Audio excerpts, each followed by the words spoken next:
Celebrating 30 years of phenomenal trend forecasting. 5 times a week, Monday through Friday. Here's GERALD CELENTE with today's trends in the news. Hi, this is GERALD CELENTE, and here are some of today's trends in the news. Whew, gold's getting hit again. Doesn't look good for gold in a short time over here.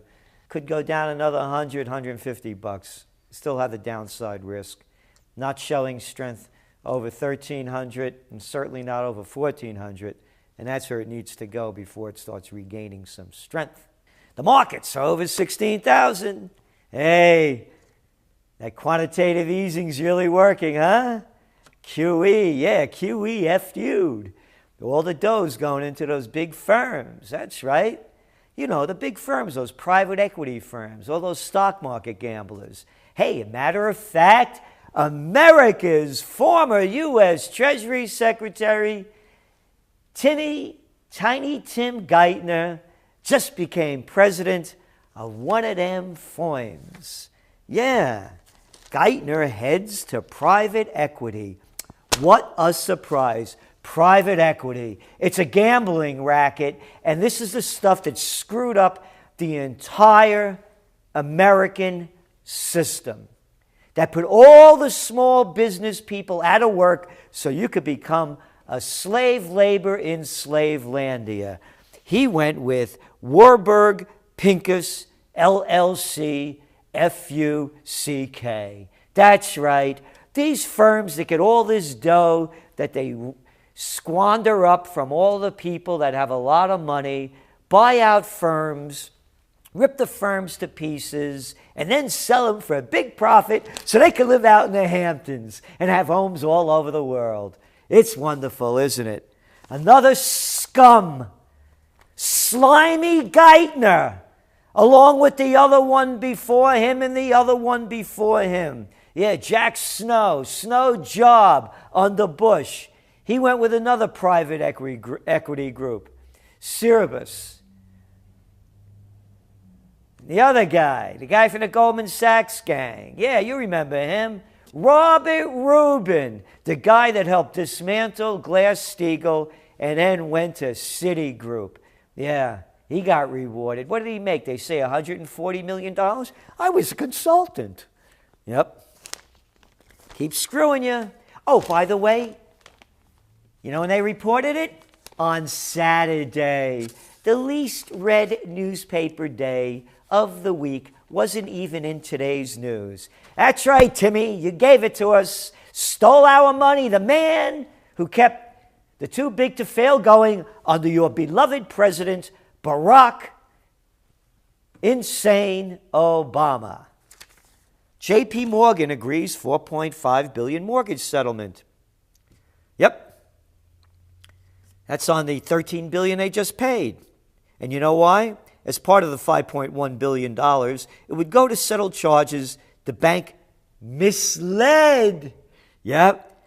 Could you imagine adults actually write this crap? Misled. What are they going to call it? Thievery? Larceny? No, they misled. You know when they reported it? Tiny little article. Yeah. Saturday. Who cares? Over there in China, new home prices are up 9.6%. They can't stop this bubble from inflating. And it's just going to keep going on and on and on. They're going to do everything they can to keep these economies going. They have an air show over there in the Middle East, Dubai Air Show. Boeing, Airbus, reeling orders. Do you realize what's going on? As the American airline system, like everything else, goes down the crapper, these small Middle East countries are becoming the major hubs for airlines. That's right. I believe Dubai Airlines now ranks like 4th. Yeah, they're centrally located so people can fly out. And you know what they have? They have decent airplanes, not like getting in a New York City subway. Getting on an airline in the United States is another day in Calcutta. But not in Dubai. Everything's classing up over there as we class down. Drug use has shifted for workers in the United States. Oh yeah, don't smoke them joints. They're not doing it no more. That's right, marijuana and cocaine use is way down. Meanwhile, data suggests that abuse of prescription drugs is a growing worry to employers. Adderall, Oxycontin, Vicodin's up 172%, and Oxycontin 71% from 2005. Keep them drug companies going. Let's get that stuff out there. Reefer madness. And all these poor people in jail for this stuff. The criminals, the pharmaceuticals should join the banking guys as the criminals that are destroying the country. Israel steps up rhetoric ahead of Iran talks. Official assholes, warn of a unilateral strike. That's right. Here they go. Nuts Netanyahu and his guys over there are talking about striking Iran. Mr. Netanyahu said easing sanctions would send companies and countries scrambling to invest in Iran. Oh, you mean it comes down to money, huh? Huh, nuts? Comes to money. It's all about money. His comments came after Israel's former national security advisor, one of Mr. Netanyahu's closest associates, Yaakov Amidor, told the Financial Times his country's military could stop Iran's nuclear program for a very long time. There was no question.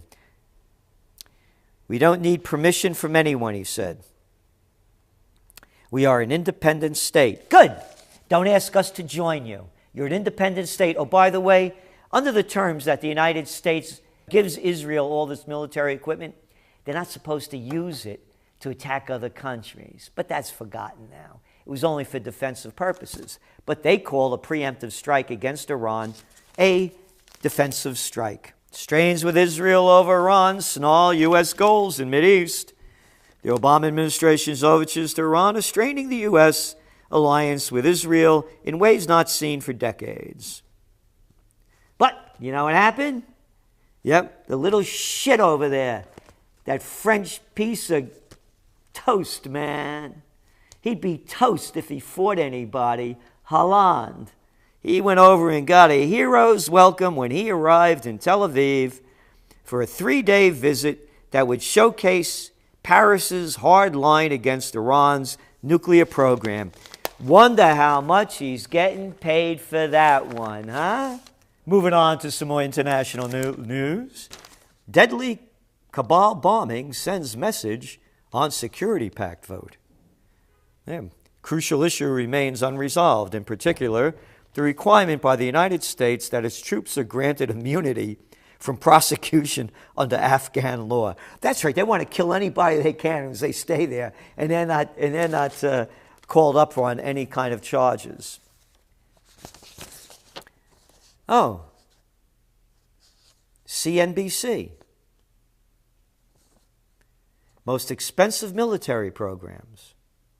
Yeah, according to the Department of Defense, spending on military programs through fiscal year 2013 is estimated to exceed, you ready for this? $1.6 trillion. Hey, how about that, huh? Wonderful, wonderful use of our taxpayer money. Oh, another NBC report. Behind the Pentagon's doctored ledgers, a running tally of epic waste. Linda Woodford spent the last 15 years of her career inserting phony numbers in the U.S. Department of Defense accounts.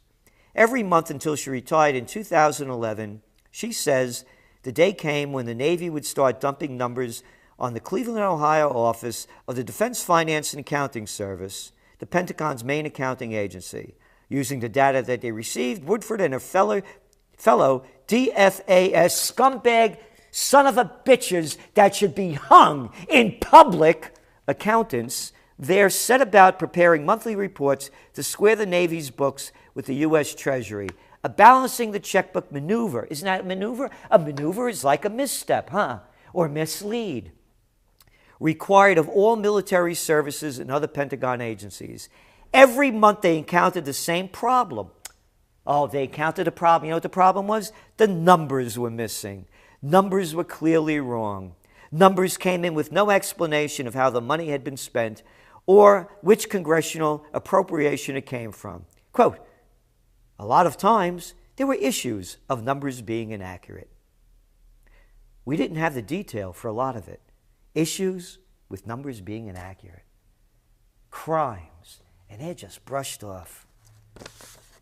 But the U.S. military considers a mission to train Libyan security forces as Libya is in virtual shutdown right now.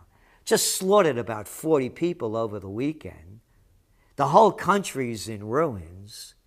You remember the humanitarian mission that made it so nice over there, that our president brought to us, along with Cameron and son of a bitch Sarkozy. I love this one, though. The United States military is considering a mission to train Libyan security personnel. Oh, you don't have any money? Oh, $1.6 trillion? We'll use it to train some Libyan security personnel. You know what they look like. Oh, sure, we'll just put a uniform on them. Creating a force of 5,000 to 7,000 conventional soldiers and separate smaller units to specialized counterterrorism missions. They say this as though the military could do anything properly. Oh, by the way, someone wrote to me, there's nothing wrong with the military. Grow the hell up. They're a bunch of losers. They can't show. And don't give me if only we let them free to do what they want. They just destroyed Iraq and Afghanistan, asshole, and lost. And look what they did to Libya, wanker. Speaking on Saturday at Ronald Reagan Defense Forum, Admiral William H. McRaven mad, said no final decisions had been made about the training mission to support Libya. Admiral McRaven mad and other official assholes noted that the Pentagon's evolving national security strategy, evolving? You guys are nothing but devolving. You're all losers. Losers, murderers. Keep our money at home. Respect the Constitution and what this country was founded upon. For building counterterrorism capabilities. Counterterrorism capabilities are the new communism of the 21st century. Just that was bullshit back then, you son of a bitches that took us to war against Vietnam for communism are doing the same bullshit with counterterrorism. You want some? You don't need counterterrorism. Stay the hell out of their countries and they won't bother you. Can you get that in your head? Rather than having American troops on the ground to carry out missions, he acknowledged that there would be some risk in training security forces in a country where militias have shifting ties. Quote, there is probably some risk that some of the people we will be training with do not have the most clean records. Could you imagine this? This is supposed to be words coming out of a thinking human being to say something so goddamn stupid?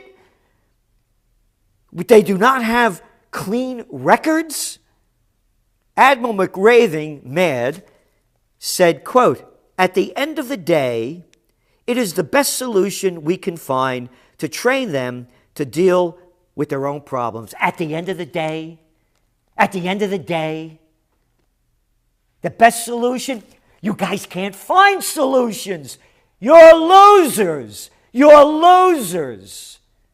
All you're going to do is to create more murder and destruction. When will it stop? Why do they let this keep happening? I'll tell you why. Because the people have no courage and the prostitutes are nothing more than whores for repeating this as though these are the words coming out of a rational human being's mind.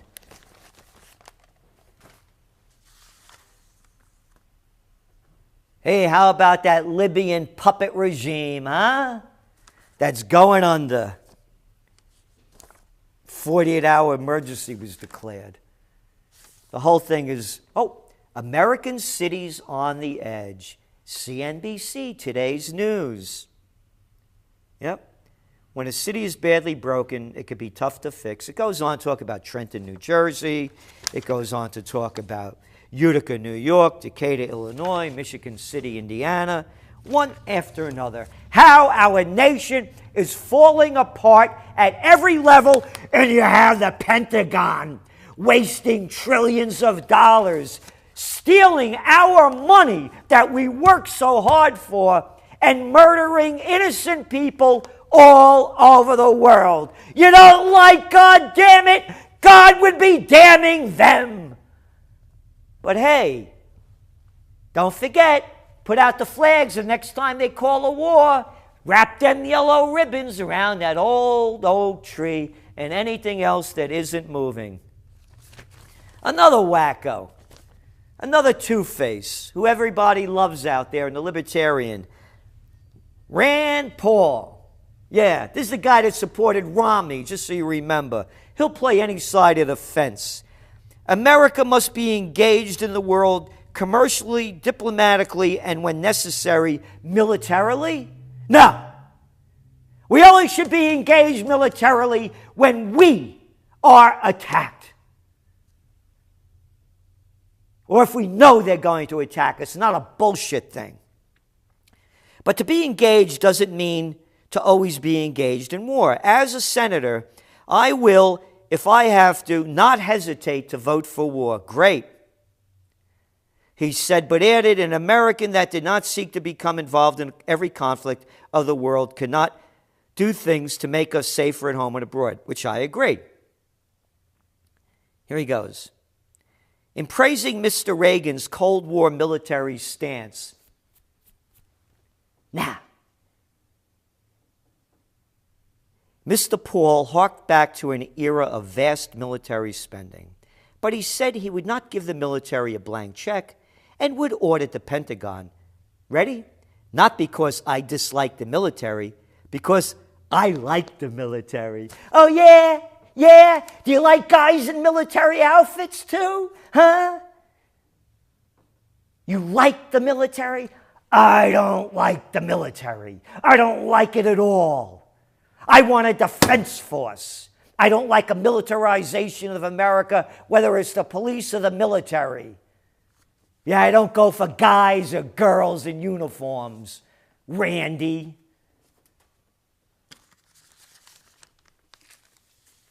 And speaking about insanity, from the front page of Sunday's toilet paper, ground-shaking noise rocks NFL. Get loud. Big picture. Yep. Be loud and proud and blow my eardrums out, one Chief fan wrote on Facebook. Yep. National Football League teams are racing this season to secure the titles of the loudest outdoor stadium in the world. Fans know they're going to a football game and not searching for a book at a library, said Brian McCarthy, an NFL spokesman. That's right. For weeks later, the Kansas City Chiefs, who are still unbeaten, topped the record in part because of a screamathon organized by the fan group Terrorhead Returns, with a record 136.6 decibel noise level. Wonderful, brilliant, intelligent people screaming their brains out. It's football. Look at these guys. The guy's pulling this other guy's hair out.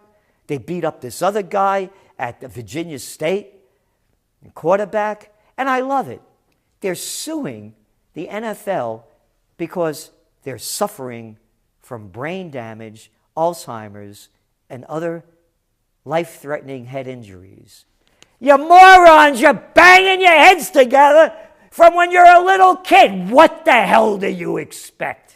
This is the stupidity. And the stupid Brian McCarthy. They're not searching for a library book. You probably never read one. This is Gerald Celente, and that's some of today's trends in the news.